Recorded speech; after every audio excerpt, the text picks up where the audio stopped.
Nous bénéficions de l'œil expert d'Olivier Belzung, notaire, qui, je vous remercie maître, va nous parler du contrat de mariage. Alors, il est vrai que l'entrepreneur est un client privilégié pour nous, puisqu'on va pouvoir l'accompagner aussi bien sur sa vie professionnelle que sur sa vie privée. Et très souvent, la base même, je dirais, de la protection de l'entrepreneur va résider dans sa sphère privée. Donc on va d'abord avoir une première interrogation, c'est le choix du régime matrimonial.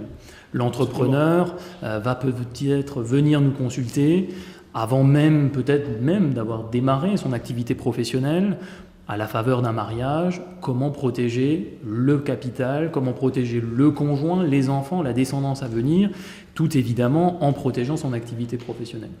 Donc il est clair que bon nombre de contrats de mariage peuvent s'appliquer à l'entrepreneur. Aujourd'hui, rien n'interdit à un entrepreneur de se marier sous le régime légal de la communauté de biens réduite aux acquêts, voire même de la communauté universelle.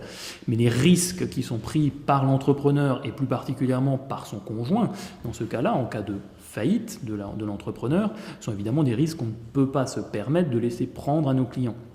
Donc c'est la raison pour laquelle, très souvent, on va s'acheminer vers un régime séparatiste, de façon à protéger le patrimoine conjugal, tout en permettant à l'entrepreneur d'exercer librement sa profession, par exemple par la constitution d'une société, sans nécessairement avoir besoin de partager ensuite le capital de la société. C'est-à-dire que quand bien même le titre, c'est-à-dire la qualité d'associé serait personnelle au conjoint, eh bien la finance, donc le montant que pourrait retirer le conjoint de la vente de ces titres, resterait personnel dans un régime séparatiste, ce qui n'est pas nécessairement le cas dans un régime communautaire, si la société est créée après le mariage, bien évidemment. Alors la séparation de biens est privilégiée, c'est le contrat principal en la matière pour les entrepreneurs.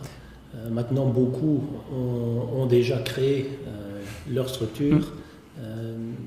Au niveau des coûts de transformation du contrat, des modalités que ça implique, c'est parfois très compliqué, j'imagine. Alors, effectivement, le coût peut être assez onéreux.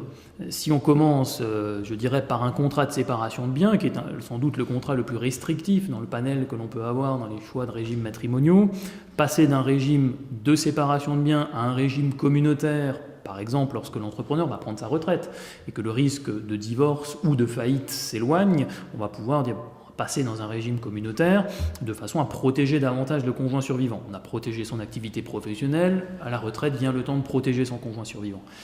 Eh bien, ce changement-là va avoisiner les 700 € approximativement si on prend en compte effectivement le choix d'un journal d'annonce légale peu onéreux, puisqu'il y a toute une série de formalités à faire.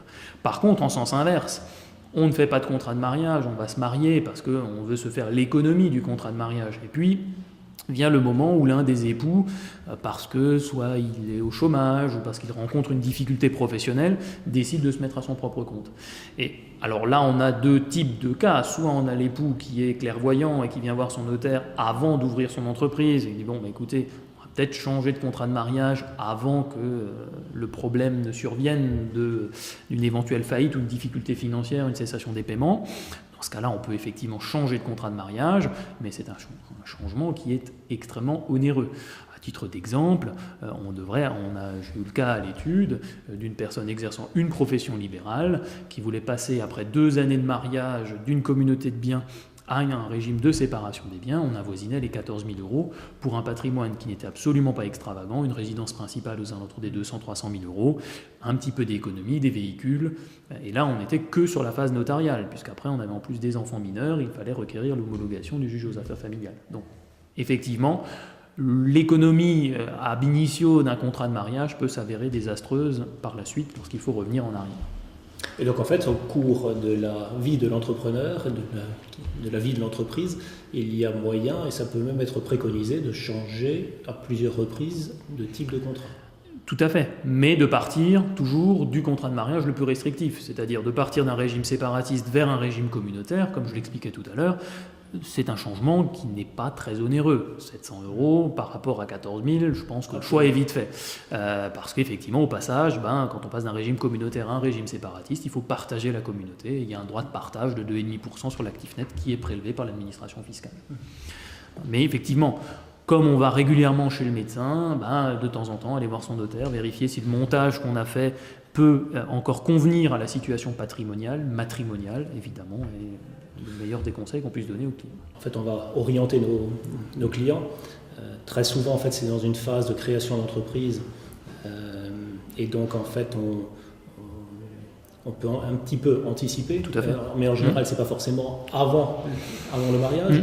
Par contre, effectivement, la porte que vous ouvrez de la protection du conjoint survivant lorsqu'on se rapproche, le dirigeant se rapproche de la retraite, c'est une alternative, effectivement, tout à fait à étudier. Tout à fait. Dans chaque vie, il y a des étapes. La retraite en est une. Comme je le disais avant, passer sa vie professionnelle à protéger le conjoint des créanciers, maintenant protégeons le conjoint tout court, peut-être des enfants ou des beaux-enfants, des gendres et des belles-filles, de façon à ce que le conjoint survivant en cas de prédécès se retrouve à l'abri de désagréments possibles. Merci pour cet éclairage. Merci à vous.